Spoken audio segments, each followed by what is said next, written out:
அண்மை செய்தி. நாடாளுமன்ற தேர்தல் நெருங்கி வரும் நிலையில் திமுக அதன் கூட்டணி கட்சிகளோடு தொடர்ந்து பேச்சுவார்த்தை நடத்தி வந்து தொகுதி பங்கீடை இறுதி செய்து வருகிறது. அந்த வகையில் தற்போது திமுக காங்கிரஸ் ஒப்பந்தம் இன்று கையெழுத்தாகிறது. விவரங்களை செய்தியாளர் ரமேஷ் வழங்கிட கேட்கலாம். ரமேஷ், வணக்கம். இது பற்றிய மேலும் விவரங்கள் என்ன? அண்ணா அறிவாலயத்தில் என்ன மாதிரியான விவாதம் நடைபெற்று வருகிறது? எந்தெந்த முக்கிய அரசியல் தலைவர்கள் எல்லாம் பங்கேற்றிருக்கிறார்கள்? வணக்கம். திமுக காங்கிரஸ் இடையே நாடாளுமன்ற தேர்தலுக்கான தொகுதி உடன்பாடு ஒப்பந்தம் இன்று கையெழுத்தாக இருக்கிறது. இன்னும் சற்று நேரத்தில் திமுக தலைவரும் முதலமைச்சருமான திரு மு.க. ஸ்டாலின் அண்ணா அறிவாலயம் வர இருக்கிறார். காங்கிரஸ் கட்சியின் பேச்சுவார்த்தை குழுவினர் அண்ணா அறிவாலயம் வந்துவிட்டனர். முதல்வர் அண்ணா அறிவாலயம் வந்ததற்கு பிறகு திமுக காங்கிரஸ் இடையே தொகுதி பங்கீடு தொடர்பான ஒரு ஒப்பந்தம் கையெழுத்தாக இருக்கிறது. திமுக கூட்டணியில் காங்கிரஸ் கட்சி கடந்த 2019 நாடாளுமன்ற தேர்தலில் தமிழகம் புதுச்சேரியை சேர்த்து 10 தொகுதியில் போட்டியிட்டிருந்தது. வரக்கூடிய நாடாளுமன்ற தேர்தலை பொறுத்த வரைக்கும் திமுக கூட்டணியில் காங்கிரஸ் கட்சி 12 தொகுதிகள் வரை முதலில் கேட்டது.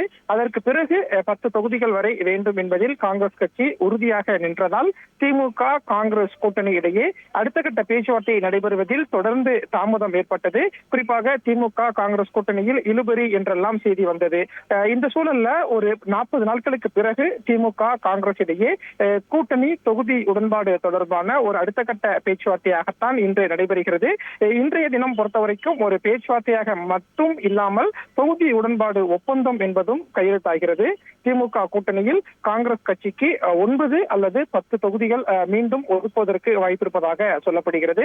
9 தொகுதிகள் என்பது திமுக தரப்பு தகவலாக வட்டார தகவலாகவும் இருக்கிறது. ஆனால் பேச்சுவார்த்தை முடிந்து ஒப்பந்தம் கையெழுத்தாகும் போது 9ஆ 10ஆ என்பது தெரிய வரும். மற்றொரு பக்கம் புதுச்சேரி தொகுதியில் திமுக நேரடியாக போட்டியிட வேண்டும் என்ற விருப்பமும் திமுக தலைமைக்கு இருக்கிறது.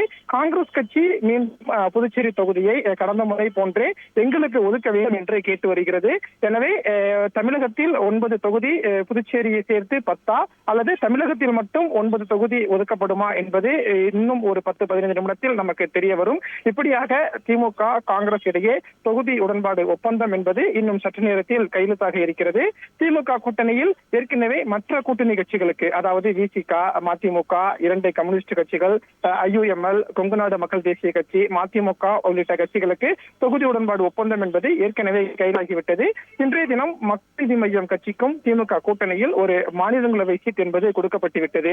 கடைசியாக இப்போது தேசிய கட்சியான காங்கிரஸ் கட்சிக்கு இன்னும் 15-20 நிமிடத்தில் ஒப்பந்தம் கையெழுத்தாக இருக்கிறது. அதற்கு பிறகு திமுக கூட்டணியில் ஒட்டுமொத்த கட்சிகளுக்கும் தொகுதி உடன்பாடு என்பது இன்றுடன் நிறைவு பெறுகிறது. நாளை முதல் வேட்பாளர் தேர்வு, பிரச்சாரம் போன்றவற்றில் திமுக கவனம் செலுத்தி இருக்கிறது.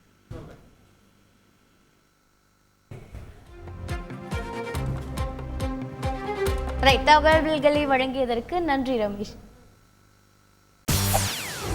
செய்திகளை உடனுக்குடன் தெரிந்து கொள்ள உடனே சப்ஸ்கிரைப் பண்ணுங்க.